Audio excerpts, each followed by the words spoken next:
నిరీక్షణ న్యూస్కు స్వాగతం. నేను మీ మ్యాజిక్ రాజా. బీఆర్ఎస్ పాలనలో ప్రజలు గడీల పాలన చూశారని, కాంగ్రెస్ ప్రభుత్వంలో ప్రజా పాలన చూస్తున్నారని రామగుండం ఎమ్మెల్యే రాజ్ ఠాకూర్ అన్నారు. గోదావరిఖనిలోని ఎమ్మెల్యే క్యాంప్ కార్యాలయంలో శుక్రవారం నిర్వహించిన మీడియా సమావేశంలో ఆయన మాట్లాడుతూ, బీఆర్ఎస్ నాయకులు అబద్ధపు ప్రచారాలతో కాంగ్రెస్ ప్రభుత్వాన్ని ప్రజల్లో చులకన చేయాలని ప్రయత్నిస్తున్నారని ఆరోపించారు. బీఆర్ఎస్ ప్రభుత్వం రాష్ట్రాన్ని 8 లక్షల కోట్ల అప్పుల్లోకి నెట్టిందని, సీఎం రేవంత్ రెడ్డి ఆర్థిక పరిస్థితిని గాడిలో పెడుతూ సంక్షేమం, అభివృద్ధిని ముందుకు తీసుకెళ్తుండడాన్ని జీర్ణించుకోలేక బీఆర్ఎస్ నేతలు అసత్య ప్రచారాలు చేస్తున్నారని విమర్శించారు. మేడిగడ్డ అంశంలో కాంగ్రెస్ ప్రభుత్వంపై బురద జల్లే కుట్ర జరుగుతుందని, సింగరేణిని దోచుకున్న చరిత్ర బీఆర్ఎస్దేనని ఆరోపించారు. మెడికల్ బోర్డు దందాలో కార్మికుల నుంచి కోట్ల రూపాయలు దండుకొని విజిలెన్స్కు చిక్కి అరెస్టులు జరిగిన విషయాన్ని గుర్తు చేశారు. హరీష్ రావు బొగ్గుమాయం, కేటీఆర్ కన్నెపల్లి పంప్ హౌస్ పేరుతో డ్రామాలు ఆడుతున్నారని ఎద్దేవా చేశారు. రామగుండంలో అభివృద్ధి వేగంగా సాగుతుండడాన్ని ఓర్వలేక కొందరు నేతలు కారుకూతలు కూస్తున్నారని, వారికి అభివృద్ధితోనే సమాధానం చెప్తామన్నారు. Godavarikhani bus stand, Rajesh theatre, LB Nagar, Tilak Nagar, Hanuman Nagar ప్రాంతాల్లో వ్యాపారులు షాపులు నిర్వహించుకునేందుకు అవకాశం కల్పించినట్లు తెలిపారు. ఇంకా ఈ సమావేశంలో మేయర్ మహంకాళి స్వామి, డిప్యూటీ మేయర్ పాతిపెల్లి ఎల్లయ్య, కార్పొరేటర్లు గట్ట రమేష్, ధూళికట్ట సతీష్, నాయకులు దీటి బాలరాజు, గుండేటి రాజేష్, మారెల్లి రాజిరెడ్డి, బాలరాజ్ కుమార్, కల్వల రంజిత్ తదితరులు పాల్గొన్నారు. ఈరోజు 2.5 సంవత్సరాల ప్రభుత్వం ఏర్పడిన తర్వాత గత ప్రభుత్వం అనేక లక్షల కోట్లలో అప్పులు చేసిపోయినా కూడా నిరంతరం ప్రజా సంక్షేమం కొరకు రాష్ట్ర ముఖ్యమంత్రి రేవంత్ రెడ్డి గారు అనేక సంక్షేమ కార్యక్రమాలతో పాటు ప్రభుత్వ ఉద్యోగులకు ఒక్కరోజు కూడా తేడా లేకుండా వారికి జీతాలు ఇస్తూ ప్రతి ఒక్కరు ప్రజా సంక్షేమంలో ప్రజాసేవల భాగస్వాములు కావాలని, ఎలాంటి ఇబ్బందులు రావాలని అనేక అభివృద్ధి చేస్తున్న తరుణంలో ఈ రాష్ట్రం అద్భుతంగా ముందుకు పోతా ఉంది. దీనిపై బురద జల్లాలని ఒకటువంటి దుర్మార్గమైన ఆలోచనతో 3 సార్లు ప్రజలు తిరస్కరించిన గతంలో ఈ మధ్యకాలం జరిగే ఎన్నికల్లో, అసెంబ్లీ నుంచి పార్లమెంట్ నుంచి ఇతర ఎన్నికల వరకు రేవంత్ రెడ్డి గారికి వస్తున్నటువంటి ప్రజాదరణ కాంగ్రెస్ పార్టీని బలపేతమవుతున్న ఆలోచనలో నిందలేయాలి, అబద్ధపు ప్రచారాలు చేయాలి అనే ఒక సంకల్పంతో వారు చేసినటువంటి తప్పిదాలను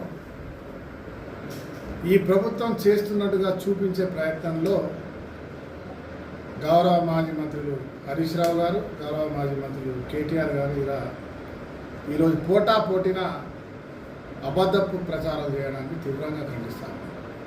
ప్రధానంగా సింగరేణి గని కార్మికుల మనోస్థైర్యం దెబ్బతినే విధంగా, సింగరేణి కార్మికుల్ని అవమానపరిచే విధంగా, సింగరేణి ప్రాంతాల్లో బొగ్గమ్ముకుంటున్నారనేటువంటి నిందలేయడం ఇది సత్యదూరం. మీరందరూ కూడా గమనించాలి, నాకు తెలిసి బొగ్గు తస్కరించేటువంటి అవకాశాలు రాష్ట్రంలో ఎప్పుడు లేవు, ఇప్పుడు కూడా లేవు. దానికి ప్రతి సింగరేణి కార్మికుడు అలాంటి తప్పిదాలు దొరికితే ఉద్యమించేటువంటి వ్యక్తిత్వం, మనస్తత్వం ఉన్నటువంటి ఒక రక్తాన్ని చెమటగా మార్చి తీసినటువంటి కార్మికుడు బాధ్యతగా తీసుకుంటాడు. అన్ని అసత్యపు ఆరోపణలు చేస్తూ ఆ రోజు సింగరేణిని భ్రష్టు పట్టించి లెక్కలెక్కువ చూపించి సింగరేణికి రావాల్సినటువంటి నిధులు రానియకుండా చేసినటువంటి చరిత్ర మరి ఫైనాన్స్ మినిస్టర్గా ఆ రోజు జెన్కో ట్రాన్స్కోలకు సంబంధించిన నిధులు సింగరేణికి ఇవ్వకుండా సుమారు 45,000 కోట్లు అప్పులు చేసి ఇప్పటికే అది మితితో కూడితే 50,000 కోట్లు వేయడం చేసిన చరిత్ర హరీష్ రావు గారికి దక్కుతుందనే అంశాన్ని వారు మర్చిపోయినట్టున్నారు. అదే విషయంగా కేటీఆర్ గారు, ఇప్పుడున్నటువంటి ఆ రోజున్న సీఎండి శ్రీధర్ గారు అనేక సార్లు వెళ్ళి జెన్కోలో ఉన్న సీఎండి ప్రభాకర్ రావుతో గొడవలు పెట్టుకున్నటువంటి సందర్భాలు కూడా ఉన్నాయని చెప్పి చెప్తా ఉన్నారు. ఇవన్నీ వదిలేసి ఈరోజు ఏదైతే డిపెండెంట్ ఉద్యోగాల అంశంలో వారే విజిలెన్స్ కేసు పెట్టింది.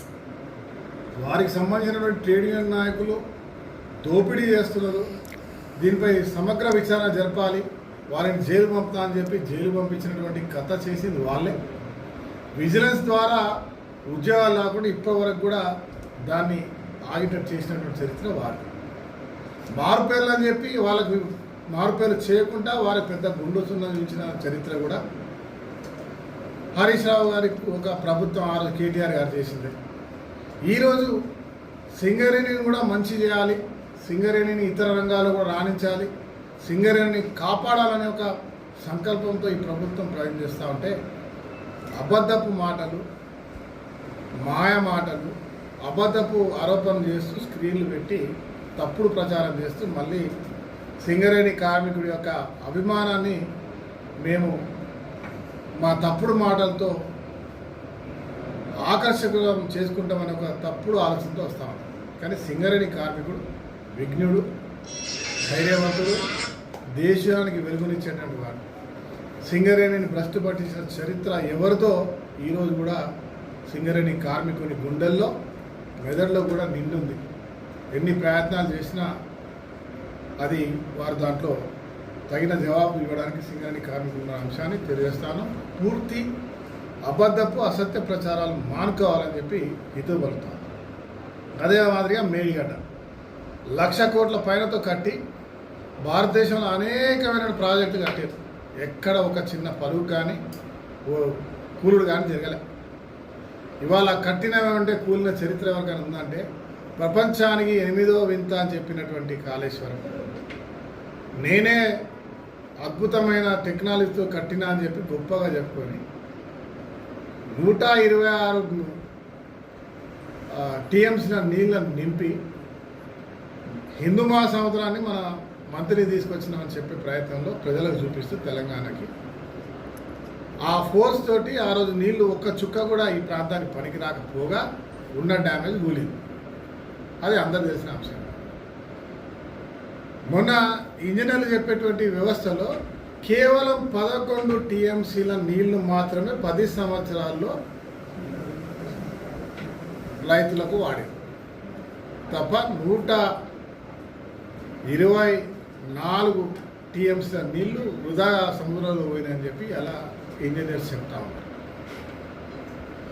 మేడిగడ్డలో 5 టీఎంసీ 5 మీటర్ల పైన నీళ్లు ఉంటే దాని పైన నీళ్లు ఉంటేనే తప్ప లిఫ్ట్ చేయరాదని చెప్పి టెక్నికల్గా క్లారిటీగా చెప్పినప్పుడు మేడిగడ్డలో నీళ్ళు ఆపితే ఆ ఒత్తిడికి కూలిపోతాయని చెప్పి ఎన్డిఎస్ఏ, సిడబ్ల్యూసి, వరల్డ్ టెక్నికల్ సంబంధించిన ఇంజనీర్లు మాజీ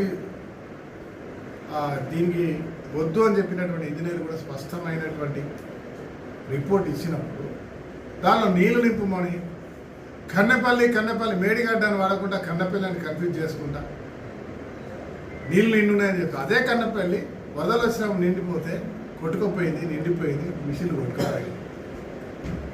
ఇప్పుడు ఆ నీళ్ళ నింపమని చెప్తా ఉంటారు. చెప్పడమే అబద్ధం చెప్పడమే కాకుండా 6 రోజులు టైం ఇవ్వండి అన్నాడు. ఇంకో ఏదైనా డైరెక్ట్గా మంత్రి పదవి ఇవ్వండి అంటారు. జగ్గారెడ్డి గారు మా నాయకుడు జవాబు ఇచ్చి కాంగ్రెస్ పార్టీ చేయరు, ఫస్ట్ నీ విశ్వాసం ఏదో నిజాన్ని చెప్పు, అబద్ధాలు చెప్పకుండా ఉన్న నిజం చెప్పు. ఇవాళ మా కవితమ్మ వచ్చేది నిజంగా చెప్తాను, మా నాన్నను మోసం చేసారు, మా ఇంట్లో అందరూ దొంగలు ఉన్నారని చెప్తున్నారు. ఇవాళ కూడా క్రిప్టోక ద్వారా 1400 కోట్లు వచ్చినాయని చెప్తాను. కోటి తెలంగాణ అమరవీరులకి ఇవ్వమని చెప్తాను. వేరే ఎవరో కాదు, నిన్నటి వరకు అడ్డగోలుగా అందరూ తిట్టినటువంటి మీ సొంత ఇంట్లో వాళ్ళే బయటికి వచ్చి ఎవరు అంటారు కదా, ఇంటి దొంగను ఈశ్వరుడు పట్టలేదు. ఈశ్వరుడు లాగా ఆమె వచ్చింది. నిజాలు చెప్తాను, నేను చెప్తే రాజకీయం అని ఆమె చెప్తాను. స్పష్టంగా చెప్తున్నప్పుడు బొగ్గుబాని కార్మికులను మోసం చేసింది గత ప్రభుత్వంలో ఉన్న హరీష్ రావు గారు, కేటీఆర్ గారు ఆలో పట్టించుకోరు. ఇవాళ ప్రేమని చూపిస్తున్నారు. మేడిగడ్డ మీద తప్పు చేసింది మీరు, ఇవాళ ప్రేమని చూపిస్తున్నారు. 100,000 కోట్లను దోచుకున్నది మీరు, నిజమేందుకు చెప్తలేరని చెప్తా ఉంటే అవన్నీ వాళ్ళు చేసిన తప్పిదాలను ఒక కలర్ మార్చి తెలంగాణ ప్రజలు మన యాసలో మాట్లాడితే బట్టగాసి మీదేస్తే నమ్ముతారు. ఒక అబద్ధాన్ని 100 సార్లు చెప్తే నిజమని నమ్ముతారు అనే ఒక దుర్మార్గమైన ఆలోచన చేసే ప్రయత్నం తెలంగాణ ప్రజలు ఇదివరకు స్పష్టంగా తెలిసింది. గట్టి జవాబు ఇచ్చారు. భవిష్యత్తు పూర్తిగా ఇవాళ స్వయంగా మీ సోదరి మీ బిడ్డ లాంటిదో మీ చెల్లె లాంటిదో ఆమె చెప్పినట్టే మీకు చరిత్ర ఉండదు. ఇది ఆమెనో ఏమనో కాదు, టీఆర్ఎస్ బీఆర్ఎస్ టీఆర్ఎస్ ఏ పార్టీలో అర్థమవుతుంది. ఇవన్నీ కలిపి తెలంగాణ ప్రజలను మరొకసారి మాయ చేసే కార్యక్రమం చేయొద్దు, మోసం చేయొద్దు, మోసపూరిత మాటలు మాట్లాడొద్దని నేను సలహా ఇస్తాను. మన నిరీక్షణ న్యూస్ను వాచ్ చేయండి, లైక్ చేయండి, సబ్స్క్రైబ్ చేయండి, మీ మిత్రులకు షేర్ చేయండి.